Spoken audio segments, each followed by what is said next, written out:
दोस्तों, औरत के लिए दुनिया का सबसे बड़ा डर क्या है? ये नहीं कि कोई उसे रोक लेगा, ये नहीं कि कोई सवाल पूछ लेगा। सबसे बड़ा डर होता है जब कोई उसे इंसान समझना छोड़ देता है।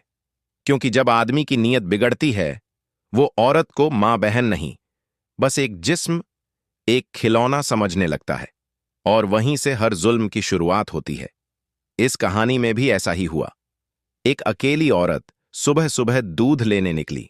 उसके हाथ में सिर्फ एक डिब्बा था और 3 नशे में धुत पुलिस वालों ने उसे उसी नजर से देखा, जिस नजर में इज्जत नहीं होती, सिर्फ गंदी सोच होती है। लेकिन दोस्तों, उन्हें यह नहीं पता था कि जिस औरत को वो कमजोर समझ रहे थे, वो इस जिले की एसपी थी।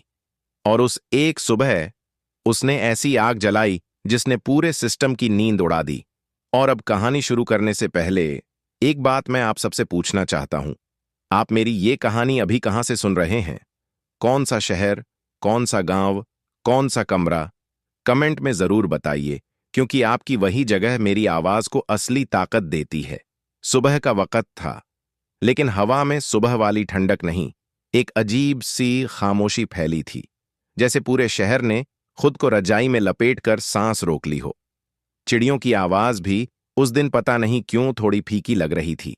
सरकारी बंगले के पिछले हिस्से में बने छोटे से लोहे के गेट पर एक हल्की सी चरमराहट हुई और गेट धीरे धीरे खुला। बाहर निकली एक औरत, लाल सूती सलवार कमीज में, हाथ में स्टील का दूध का डिब्बा और पैरों में सादी चप्पलें। वह कोई आम औरत नहीं थी, वह जिले की एसपी किरण सिंह थी। लेकिन आज, उस घड़ी, उस पगडंडी पर, वह वर्दी वाली अफसर नहीं, बल्कि जैसे किसी आम घर की बहू, किसी फैक्ट्री कर्मचारी की पत्नी या किसी स्कूल मास्टर की बेटी लग रही थी। उनके नजदीक कोई सुरक्षाकर्मी नहीं, कोई गार्ड नहीं, कोई सरकारी जीप नहीं, बस वह। और सुबह की उस चुप्पी में उनके कदमों की आवाज। उन्होंने खुद को कहा, बस 5 मिनट का काम है, दूध लेकर लौट आती हूं। और मन ही मन हंस पड़ी। कौन सोचता है कि एक एसपी सुबह बिना गाड़ी, बिना सुरक्षा, बिना पहचान के दूध लेने जा रही है? लेकिन किरण के मन में एक अजीब सा ख्याल था। कभी कभी उन्हें लगता था कि उनका ओहदा, उनकी वर्दी, उनका रुतबा, सब कुछ उनके और दुनिया के बीच एक मोटी सी दीवार बना देता है। वह भूल जाती थीं कि आम लोग कैसा महसूस करते हैं, उनसे कैसे डरते हैं, कैसे खामख्वाह दूरी बना लेते हैं। इसलिए आज उन्होंने तय किया, बस 5 मिनट के लिए मैं किरण बनूंगी, एसपी नहीं। देखूंगी कि मेरा शहर एक आम औरत के साथ कैसा बर्ताव करता है। किरण ने गहरी सांस ली और वही गलियारा पार करने लगी जो सरकारी बंगलों को पीछे की गली से जोड़ता था। सुबह की हवा थोड़ी ठंडी थी, नमी में मिट्टी की महक घुली थी। दूर कहीं कोई दूध वाला अपनी साइकिल में घंटी ठोक रहा था। किरण को यह सब अच्छा लगा। यह वही दुनिया थी जिसे वह अपनी गाड़ियों की कांच के पीछे से हमेशा देखती थीं, छू नहीं पाती थीं। गली खत्म हुई, वह मुख्य सड़क की तरफ मुड़ी और बस वहीं से कहानी ने करवट ली। सड़क के मोड़ पर एक नीली पुलिस जीप खड़ी थी, वही जीप जिससे वह कई बार खुद गश्त पर निकलती थीं। लेकिन आज उस जीप को देखने से उन्हें एक पल को भी गर्व नहीं हुआ। जीप के बोनट पर टेक लगाकर 3 पुलिस वाले खड़े थे।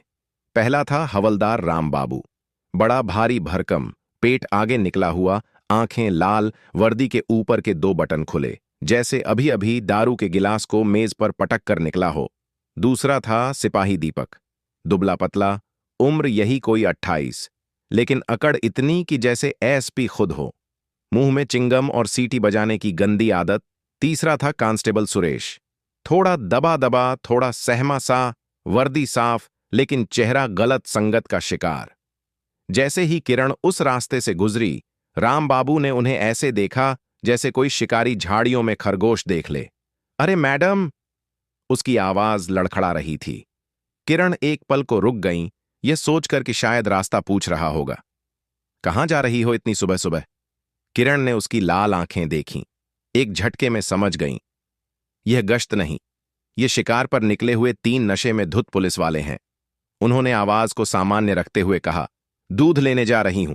दीपक ने भद्दी सीटी मारी। अरे वाह, दूध! हमें भी पिलाओ ना मैडम। किरण की आंखें सिकुड़ गईं और उसी पल उन्हें अपने दिल में एक सर्द खामोशी महसूस हुई। आज जो होने वाला है वह सिर्फ उनसे जुड़ा नहीं होगा, ये उन तमाम औरतों से जुड़ा होगा जो इतनी सुबह घर से निकलती हैं। रास्ता दीजिए, मुझे देर हो रही है। यह लहजा दीपक को चुभ गया। उसे लगा एक मामूली औरत उसे आदेश दे रही है। अरे तेवर तो देखो, लगता है कोई बड़ी मैडम है या फिर किसी नेता की रखैल। रखैल, यह शब्द किरण के कानों में ऐसे उतरा जैसे किसी ने गरम तेल उड़ेल दिया हो। उनके अंदर गुस्सा सोते हुए दानव की तरह जागा। वह एक झटके में दीपक की गर्दन तोड़ सकती थीं, पर नहीं, आज वह एसपी नहीं थीं। आज वह देखना चाहती थीं कि वर्दी वाले जब सोचते हैं कि सामने कोई आम औरत है, तब उनका असली चेहरा कैसा होता है। किरण ने धीमी पर मजबूत आवाज में कहा, तमीज से बात कीजिए, आप लोग वर्दी में हैं। राम बाबू उनके सामने आकर खड़ा हो गया। ओहो, अब तू हमें तमीज सिखाएगी? उसकी शराब की बदबू ने किरण का सिर झंझना दिया। चल, पहचान दिखा, कौन है तू, कहां रहती है? किरण ने फिर कहा, मैं दूध लेने जा रही हूं, पहचान मेरे पास नहीं है। दीपक हंसा। अरे, बिना पहचान घूम रही है। चलो भाई, केस बन गया, लगा दूं आवारागर्दी। सुरेश ने धीरे से कहा। उस्ताद, जाने दो, सुबह सुबह क्यों पंगे ले रहे हो? राम बाबू ने झिड़क दिया। चुप बे, नया है क्या? उसकी आंखों में अब साफ साफ नियत दिख रही थी। वह किसी मासूम औरत पर अपनी नशे में धुत ताकत आजमाने निकला था। किरण पीछे हटने लगी, पर राम बाबू ने हाथ बढ़ाया। चल थाने, या यहीं पहचान दे। किरण गर्जी, हिम्मत कैसे हुई तुम्हारी मुझे छूने की? दीपक हंसा। चल थाने, वहां इंस्पेक्टर के सामने तेरी सारी हेकड़ी उतर जाएगी। किरण ने सोचा, चलो देखते हैं। ठीक है, थाने चलो, मैं तुम्हारे इंस्पेक्टर से ही बात करूंगी। उन्हें लगा था कि थाना सुनकर डर जाएंगे, पर उल्टा हुआ। अरे वाह, खुद चलने को तैयार है, लगता है रेट फिक्स करना है। इससे पहले कि किरण कुछ समझती, दीपक ने जबरन उनका हाथ पकड़ा। छोड़ो मेरा हाथ! पर नशे में चूर दो पुलिस वालों में शर्म बची नहीं थी। उन्होंने किरण को घसीटकर जीप में धक्का दिया। दूध का डिब्बा जमीन पर गिरकर घूमता हुआ सड़क पर लुढ़क गया। किरण की आंखों में आंसू थे, पर गिरने नहीं दिए। उन्होंने अंदर ही अंदर कसम खाई, ठीक है बच्चों, खेल तुमने शुरू किया है, खत्म मैं करूंगी। जीप थाने में घुसी। उन्हें पीछे के एक अंधेरे कमरे में धकेलकर दरवाजा बाहर से बंद कर दिया गया। कमरा बदबूदार था, अंधेरा था, सन्नाटा था। 3 घंटे तक वह बंद रही। 3 घंटे तक वे लोग बाहर दारू पीते रहे, भद्दी बातें करते रहे। फिर दरवाजा खुला। राम बाबू और दीपक अंदर आए। उनकी आंखों में वह गंदी भूख थी जो किसी भी औरत को सिर से पैर तक गंदा महसूस करा दे। राम बाबू ने हाथ बढ़ाया। चल, 5,000 दे दे, जा। जब किरण चुप रहीं, तो दीपक हंसता हुआ बोला, या फिर सेटिंग कर ले मैडम, और वह हाथ सीधा किरण के कंधे की तरफ बढ़ा। तभी किरण ने कमरे के कोने में लगा सीसीटीवी कैमरा देखा। शायद चल रहा था, शायद नहीं, लेकिन उम्मीद वहीं से निकली। उन्होंने बस एक ठंडी आवाज में कहा, हाथ नीचे रखो हवलदार। उस आवाज ने पहली बार दोनों को असहज किया, पर नशे का दानव फिर जाग गया। राम बाबू झपटा, और उसी क्षण दरवाजे के बाहर भीड़ की आवाज आई। कुछ देर बाद पूरा थाना हड़कंप में था। डीएसपी की जीप, महिला आयोग, मीडिया, सब यकायक पहुंच गए, और रिकॉर्ड रूम से निकली किरण सिंह, लाल सलवार कमीज में, पर आंखें अब वर्दी से भारी। सीसीटीवी फुटेज प्ले हुआ, सब कुछ साफ। राम बाबू और दीपक के चेहरे पर हवाइयां उड़ गईं।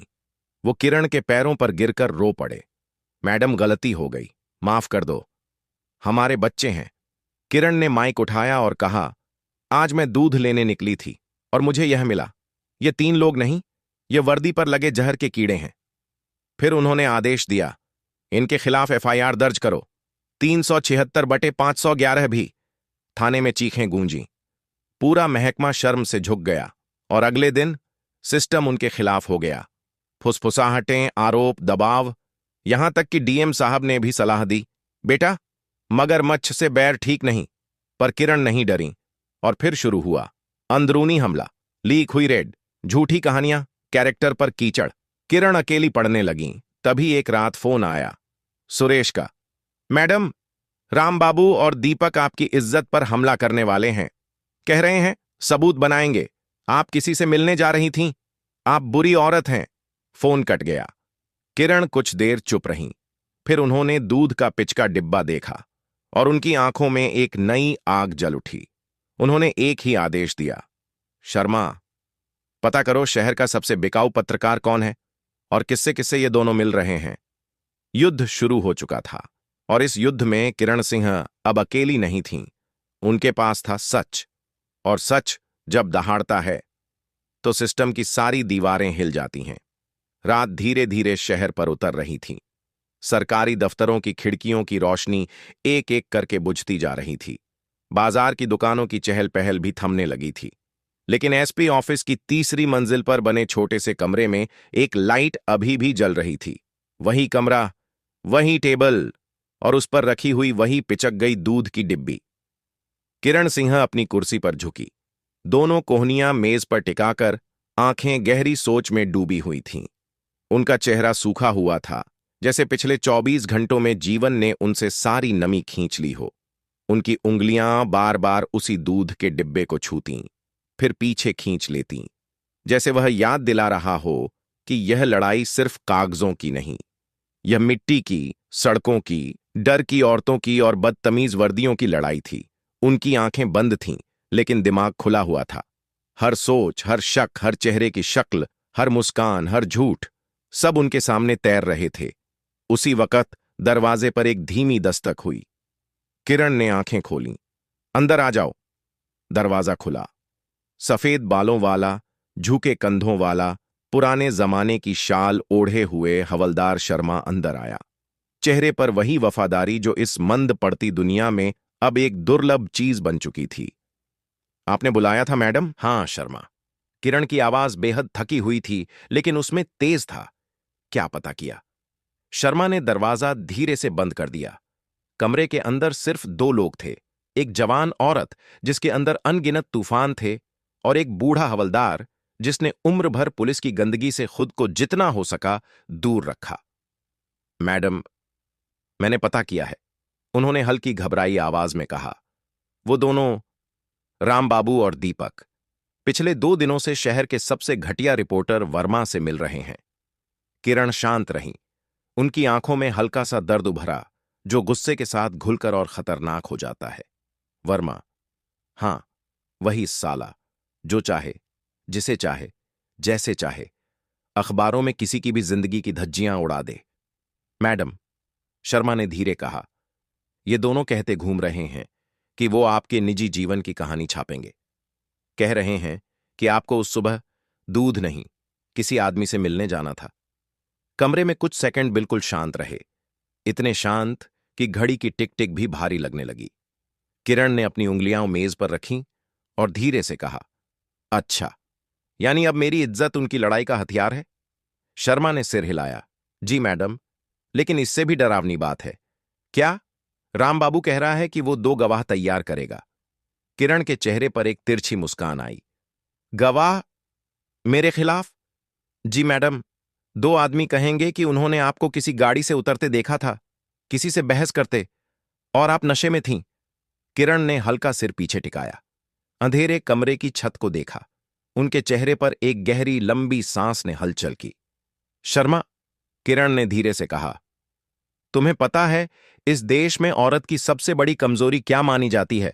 शर्मा ने सिर झुकाकर कहा, उसकी इज्जत।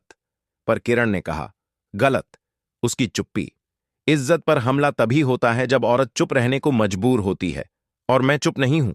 शर्मा ने तसल्ली महसूस की। वह जानता था, यह महिला जब बोलती है तो पूरा सिस्टम कांपता है। शर्मा, शहर में सबसे बिक जाने वाला पत्रकार कौन है? वर्मा मैडम। ठीक है, उसे मेरे बंगले पर बुलाओ, अभी बुलाओ। लेकिन मैडम, वो आदमी बहुत गंदा है, आप उससे बात। किरण ने उसकी बात बीच में ही काट दी। युद्ध में हर हथियार का इस्तेमाल होता है शर्मा। कांटों से लड़ने के लिए कभी कभी कांटे उठाने पड़ते हैं। जाओ, बुलाओ उसे। शर्मा दरवाजे से बाहर निकल गया। किरण फिर अकेली थीं कमरे में। उनका दिमाग लगातार दौड़ रहा था। सिस्टम को पता भी नहीं था कि वह किससे लड़ रहा है। वह एक ऐसी महिला से भिड़ रहा था जिसके पास हारने की गुंजाइश ही नहीं थी। उन्होंने धीरे से दूध का डिब्बा उठाया और मेज के ऊपर रख दिया, फिर उंगली से उसके किनारे को हल्के से बजाया। आवाज खोखली थी, वैसे ही जैसे उन 3 दुष्ट पुलिस वालों की नैतिकता। थोड़ी देर बाद बंगले में गाड़ी के रुकने की आवाज आई। किरण के चेहरे पर कोई भाव नहीं आया। वो वहीं बैठी रहीं, लेकिन उनकी आंखें अब ठंडी थीं, बहुत ठंडी। 10 मिनट बाद शर्मा लौटकर आया। मैडम, वो आ गया है, अंदर भेजो। दरवाजा खुला। एक मोटा ताजा आदमी, तैलिए बाल, आंखों में पैसे की तेज चमक, चेहरे पर एक गंदी मुस्कान, अंदर आया। नमस्कार मैडम, मैं वर्मा। किरण ने कोई भाव नहीं दिखाया। कुर्सी पर बैठो। वर्मा बैठ गया। उसकी नजरें किरण को ऊपर से नीचे तक स्कैन कर रही थीं, जैसे वह कोई खबर ढूंढ रहा हो, कोई कमजोरी, कोई टूटी ईंट जिससे घर गिराया जा सके। किरण ने धीरे से कहा, वर्मा, तुम मेरे खिलाफ खबर छापना चाहते हो? वर्मा ने मुस्कान को और चौड़ा किया। मैडम, मैं चाहता तो कुछ नहीं हूं, लेकिन खबर खबर तो बिकनी चाहिए ना। आजकल आपकी कहानी बहुत चल रही है। किरण ने आंखें सिकोड़ते हुए पूछा। कौन सी कहानी?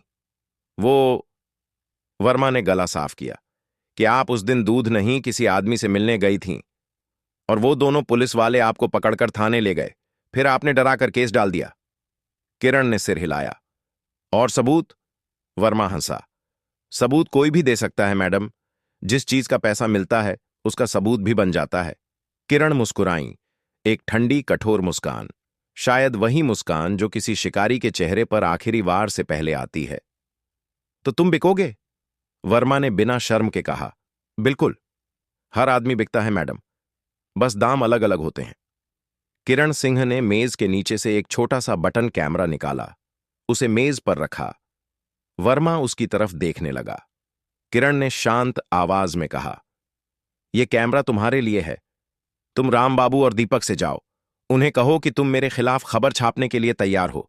उन्हें झूठ बोलने दो, उन्हें पैसे देने दो, उन्हें सब कुछ स्वीकार करने दो। तुम कैमरा चालू रखना। वर्मा का दिल जोर से धड़का। मैडम, यह क्या? किरण ने सिर्फ इतना कहा। सच कभी बिना दांतों वाले जहरीले सांप से नहीं जीतता। सच को भी डंक चाहिए, और आज तुम वही डंक बनोगे। वर्मा पसीने में भीग गया, लेकिन वह जानता था एसपी का आदेश मना नहीं किया जा सकता, खासकर तब जब उसकी आंखों में किसी पहाड़ की तरह अडिग निश्चय हो। वह कैमरा लेकर चला गया। किरण ने एक लंबी सांस ली। अब खेल शुरू हुआ था। उस रात शहर के अंधेरे हिस्से में बने एक गंदे बार की कोने वाली मेज पर रामबाबू, दीपक और वर्मा बैठे थे। कैमरा वर्मा की जेब में चालू था। उसकी हल्की लाल लाइट अंधेरे में दिखाई नहीं देती थी। रामबाबू दारू का गिलास पिए जा रहा था, चेहरा लाल, आंखें नफरत से भरी हुईं। वर्मा ने कहा, तो बताऊं कौन सी खबर छापनी है? दीपक आगे झुककर बोला, लिख देना कि एसपी किरण सिंह दूध लेने नहीं, एक आदमी से मिलने जा रही थी और हमने पकड़ लिया, इसलिए उसने हम पर झूठा केस ठोक दिया। रामबाबू हंसा। बिल्कुल, लिख देना कि वो कोई सीधी साधी अफसर नहीं, छुप कर चक्कर चला रही थी। उसकी हंसी इतनी गंदी थी कि सुनने वाले की रूह कांप उठे, पर उस वक्त वहां सिर्फ कैमरा रिकॉर्ड कर रहा था। दीपक ने जेब से पैसे की गड्डी निकाली और मेज पर पटाक से रखी। ले, अग्रिम, और 2 गवाह मिल जाएंगे। 500 का नोट पकड़ा दूंगा, 2 घंटे में गवाही दे देंगे कि उन्होंने मैडम को किसी गाड़ी से उतरते देखा था। वर्मा ने गड्डी उठाई। ठीक है, कल सुबह की सुर्खियों में तुम लोग चमकोगे। चिंता मत करो, कैमरे ने सब कैद कर लिया। पैसे, साजिश, गवाही, झूठ, बदनीयत, सब। अगली सुबह हवा में हल्की ठंडक थी, लेकिन शहर में अफवाहें गर्म थीं। डीएम साहब का फोन आया, बुरी तरह भड़कते हुए। किरण, ये सब क्या है? तुम्हारे खिलाफ खबरें छप रही हैं, तुम्हारे चरित्र पर सवाल उठ रहे हैं, इससे डिपार्टमेंट की छवि खराब होगी। किरण ने स्थिर आवाज में कहा, सर, बस 1 घंटे में प्रेस कॉन्फ्रेंस बुला दीजिए, सारी सच्चाई सामने रखूंगी। और 1 घंटे बाद सिटी हॉल का प्रेस रूम खचाखच भरा था। कैमरे, माइक, भीड़, पत्रकार, अफसर, सब। रामबाबू और दीपक कोने में खड़े थे। उनके चेहरे पर एक अजीब सी घमंडी हंसी थी, जैसे आज वे जीतने वाले हों। किरण मंच पर आईं। उनकी आंखें शांत थीं, बहुत शांत, जैसे तूफान से पहले समंदर होता है। उन्होंने माइक पकड़ा और कहा, कल मुझसे कहा गया था कि जंगल में रहकर मगरमच्छ से बैर नहीं करते। आज मैं उन मगरमच्छों का असली चेहरा दिखाना चाहती हूं। उन्होंने रिमोट उठाया। प्रोजेक्टर की स्क्रीन पर वीडियो चला। वर्मा, बार, दोनों पुलिस वाले, पैसे, झूठे सबूत, झूठे गवाह, साजिश, सब कुछ। पूरा हॉल सन्न रह गया। रामबाबू और दीपक के चेहरे का रंग उड़ गया। चौड़ा सीना कागज की तरह मुड़कर गिर गया। उनकी आंखें फटी की फटी रह गईं। किरण ने माइक में कहा, पहला अपराध था एक औरत की गरिमा पर हमला। दूसरा अपराध है सबूतों के साथ छेड़छाड़, मानहानि की साजिश, न्याय में बाधा। इन दोनों को तुरंत गिरफ्तार किया जाए। पुलिस ने दोनों को पकड़ लिया। लोग हैरान थे। मीडिया दंग था। डीएम साहब जमीन में गड़े जा रहे थे। किरण कॉन्फ्रेंस छोड़कर बाहर चली गईं। उनकी चाल में थकान नहीं थी, चट्टान का भारीपन था। बाहर आसमान साफ था, हवा ताजा थी, पर उनकी आंखों में वह आग अभी भी जल रही थी जो किसी भी सिस्टम को राख कर सकती है। थाने और प्रेस कॉन्फ्रेंस में जो तूफान उठा था, उसकी गूंज पूरे जिले में फैल चुकी थी। सरकारी दफ्तरों से लेकर चौराहों की पान की दुकानों तक हर जगह सिर्फ एक ही नाम था, एसपी किरण सिंह। लोग आपस में फुसफुसा रहे थे। कुछ लोग उन्हें देवी कह रहे थे, कुछ लोग कह रहे थे, अब क्या होगा, सिस्टम तो बिक चुका है, ये औरत अकेली कैसे लड़ेगी। पर असल लड़ाई तो अभी शुरू भी नहीं हुई थी। रामबाबू और दीपक तो पकड़ में आ चुके थे, लेकिन उस जहर का असली फन सिस्टम की उन गहरी दीवारों के पीछे छिपा था, जहां नियमों से ज्यादा पहचान काम करती है, जहां फाइलों से ज्यादा रिश्वत बोलती है, जहां सच से ज्यादा दफ्तरों की राजनीति चलती है। प्रेस कॉन्फ्रेंस के बाद जब किरण ऑफिस लौटीं तो उनके कदम धीरे थे, पर चलने का अंदाज किसी घायल शेरनी जैसा था, थकी हुई पर दहाड़ने को तैयार। ऑफिस की गलियारे में उन्हें देखते ही हर पुलिसकर्मी सावधान मुद्रा में खड़ा हो गया। लेकिन यह इज्जत नहीं थी, यह डर था। वही डर जो उन दीवारों में पनपा था जहां दशकों से गलत को सही कहकर बचाया गया था। किरण अपने केबिन में दाखिल हुई। कमरा बिल्कुल शांत था।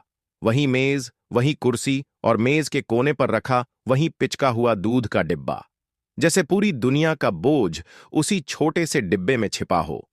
किरण कुर्सी पर बैठीं और अपनी आंखें बंद कर लीं। उनके दिमाग में एक एक कर सारे चेहरे घूमने लगे। रामबाबू की लाल आंखें, दीपक की भद्दी हंसी, इंस्पेक्टर मनोहर का सहमा चेहरा, डीएम साहब की मीठी पर चुभती हुई चेतावनी, और वह 3 घंटे जो उन्होंने उस अंधेरे रिकॉर्ड रूम में बिताए थे। उनके दिल में एक अजीब सा कंपन उठा। गुस्सा नहीं था, दुख नहीं था, बस एक सवाल था, क्या यह लड़ाई सिर्फ 3 बदतमीज पुलिस वालों की थी या पूरे सिस्टम की थी। जैसे ही उन्होंने आंखें खोलीं, इंटरकॉम की घंटी बजी। मैडम साहब मिलने आए हैं, किरण ने थकी आवाज में पूछा। कौन? साहब बोले। डीएम साहब। किरण ने सीधा बैठकर गहरी सांस ली। यह मुलाकात आसान नहीं होने वाली थी। दरवाजा खुला। डीएम साहब अंदर आए। सफेद कुर्ता, चेहरे पर गंभीरता और आंखों में वह चतुराई जो प्रशासनिक अनुभव से आती है। किरण धीरे से खड़ी हुई। नमस्ते सर। डीएम ने भी औपचारिकता निभाई। नमस्ते बेटा। यह बेटा सुनकर किरण की आंखों में वही पुरानी चुभन जागी। यह संबोधन स्नेह नहीं था, यह अधिकार जताने का तरीका था।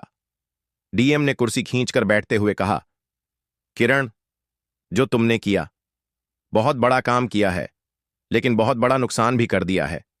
किरण ने शांत लेकिन दृढ़ आवाज में कहा, नुकसान किसका सर? अपराधियों का या उन अफसरों का जो असलियत से भागते हैं? डीएम ने हल्की मुस्कान दी। बात तुम सही कह रही हो, लेकिन तुम्हें राजनीति की समझ नहीं है। सिस्टम ऐसे नहीं चलता कि मीडिया बुलाकर अपनी ही पुलिस फोर्स की नंगा कर दो। किरण ने तिरछी मुस्कान दी। सर, नंगा तो वो खुद हुए थे, मैंने सिर्फ पर्दा खोल दिया। डीएम कुछ सेकंड चुप रहे, फिर उन्होंने कहा, देखो, ऊपर से फोन आए हैं। वो चाहते हैं कि तुम 376 वाला चार्ज वापस लो।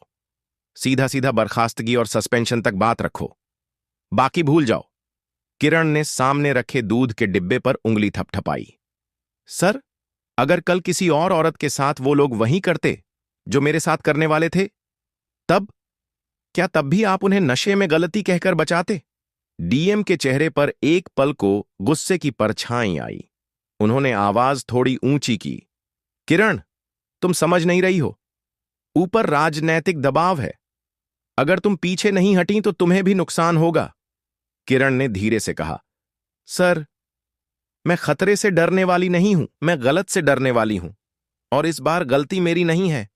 डीएम उठे, चेहरे पर निराशा, हल्का सा डर भी, जैसे उन्हें पहली बार एहसास हुआ कि यह औरत झुकने वाली नहीं है।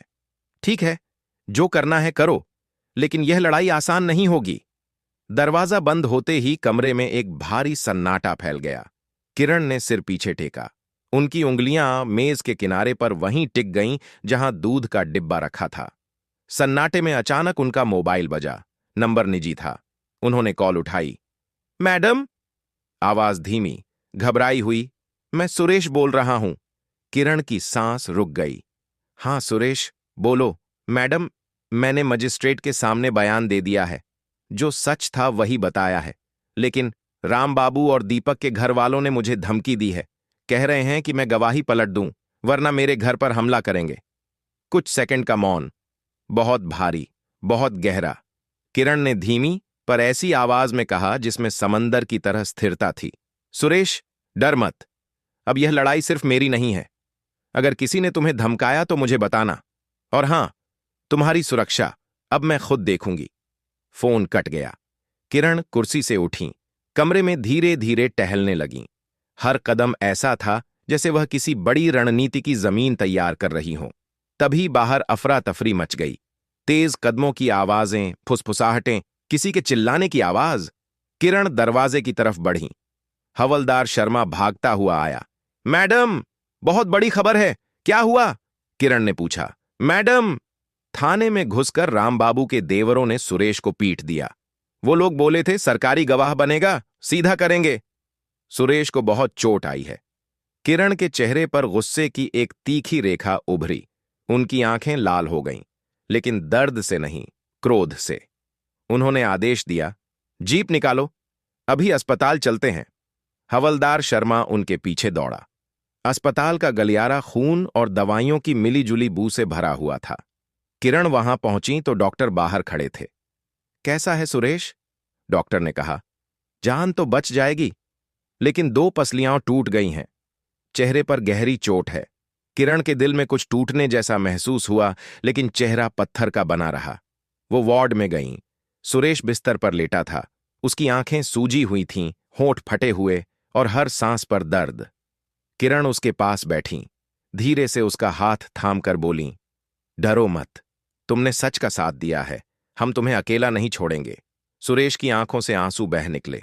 वह फुसफुसाया, मैडम, आज मुझे पता चला कि सच बोलने की सजा कितनी भारी होती है। किरण ने उसकी हथेली दबाई और धीमी पर कठोर आवाज में कहा, सजा तब मिलती है जब सच अकेला होता है। आज से सच अकेला नहीं है, आज से सच के साथ मैं हूं। अस्पताल से निकलते वक्त बाहर खड़ी भीड़ ने किरण को देखा तो कुछ लोग फुसफुसाए, मैडम ने बड़ा बवाल मचा रखा है, सिस्टम में इतनी हिम्मत कोई और नहीं कर सकता। अब देखो आगे क्या होता है। लेकिन किरण किसी को देख रही नहीं थीं। उनकी नजरें जमीन पर थीं, लेकिन दिमाग दूर कहीं भाग रहा था, साजिश के अगले मोड़ तक। उसी रात किरण अपने बंगले में अकेली बैठी थीं। कमरे में सिर्फ एक ही चीज रोशनी दे रही थी, टेबल लैंप। उसकी रोशनी में वह दूध का डिब्बा चमक रहा था, जैसे किसी युद्ध का झंडा। टीवी चैनलों पर हंगामा मचा था। एक चैनल कह रहा था, एसपी किरण सिंह ने भ्रष्ट पुलिस वालों को रंगे हाथ पकड़ा। दूसरा कह रहा था, एसपी के खिलाफ साजिश। वीडियो आया सामने। लेकिन कुछ धंधेबाज चैनल कह रहे थे, एसपी की निजी जिंदगी पर सवाल। क्या है सच्चाई? किरण ये सब देख रही थीं, पर उनके चेहरे पर कोई भाव नहीं था। उनकी आंखें उस सर्प की तरह थीं जो अपने शिकार पर निगाह टिकाए पूरी शांति से इंतजार करता है। फोन बजा। नंबर अज्ञात। किरण ने उठाया। एक भारी डरावनी आवाज, मैडम, बहुत बहादुर बनती हो, बहुत सिस्टम सुधारोगी, तुम्हारा समय अब खत्म हो गया है। किरण शांत थीं। यह आवाज उन्हें डरा नहीं सकती थी। उन्होंने कहा, नाम बताओ। सामने वाला हंसा। नाम सुनने का शौक है, मौत सुनने का शौक नहीं। और फोन कट गया। किरण के चेहरे पर कोई डर नहीं आया। उन्होंने सिर्फ एक चीज कही, ठीक है, अब खेल बराबरी का होगा। अगली सुबह किरण ने पूरा पुलिस विभाग अपने ऑफिस में बुलाया। बड़ी मीटिंग। लोगों में बेचैनी थी, कोई बोल नहीं रहा था। किरण अंदर आईं और सीधी टेबल के सामने खड़ी हो गईं। उनकी आवाज ऐसी थी कि पूरा हॉल एकदम चुप हो गया। सुनो सब, आज मैं आदेश नहीं दूंगी। आज मैं सिर्फ एक सवाल करूंगी। अगर किसी आपकी बहन, आपकी बेटी, आपकी मां के साथ वह सब होता जो मेरे साथ हुआ था, तो क्या आप भी कहते नशे में गलती हो गई? किसी के मुंह से आवाज नहीं निकली। 100 पुलिस वाले सामने खड़े थे, लेकिन सबकी गर्दनें झुकी थीं। किरण ने आगे कहा, यह लड़ाई सिर्फ 3 पुलिस वालों की नहीं है। यह लड़ाई उस सोच की है जो वर्दी को ताकत नहीं, शिकारी बनने का लाइसेंस समझती है। उन्होंने सीधे इंस्पेक्टर मनोहर की तरफ देखा। और तुमने आंखें बंद रखीं। क्यों? क्योंकि तुम्हें लगता था कि यह रोज का मामला है। आज से यह रोज का नहीं होगा। आज से इस विभाग का हर आदमी याद रखेगा कि गलत काम करने से पहले उसे डर एसपी का नहीं, कानून का होना चाहिए। इतना बोलकर किरण ने आखिरी वाक्य कहा, और आज से इस जिले का हर पुलिस वाला पहले इंसान कहलाएगा, फिर अफसर। उस दिन की मीटिंग के बाद पूरा पुलिस विभाग 2 हिस्सों में बंट चुका था। एक तरफ जो किरण के साथ थे, दूसरी तरफ जो किरण से डरते थे। लेकिन असली झटका उसी शाम लगा। सीक्रेट फाइल खोली गई। अंदर लिखे शब्दों ने हवा रोक दी। एसपी किरण सिंह का ट्रांसफर आदेश, जिले से तुरंत रिलीव। किरण हंसी, एक हल्की ठंडी हंसी। यह डर की हंसी थी, सिस्टम की हंसी, जो तब आती है जब कोई सच बोलने वाला तलवार लेकर दरवाजे तोड़ देता है। उसी समय डीएसपी कमरे में दौड़ते हुए आए। मैडम, ट्रांसफर रोकने का आदेश आ गया है। किरण ने हैरानी से पूछा, किसका? डीएसपी ने कांपती आवाज में कहा, महिला आयोग की चेयरपर्सन का। उन्होंने ऊपर तक बात पहुंचाई है। राज्य महिला सुरक्षा बोर्ड ने आदेश दिया है, जब तक मामला चल रहा है, एसपी को हटाना कानून के खिलाफ होगा। किरण ने आंखें बंद कर लीं। उनकी आंखों में पहली बार थोड़ी राहत थी, लेकिन राहत एक पल की थी। उन्होंने धीरे से कहा, ठीक है, अब लड़ाई अदालत में होगी।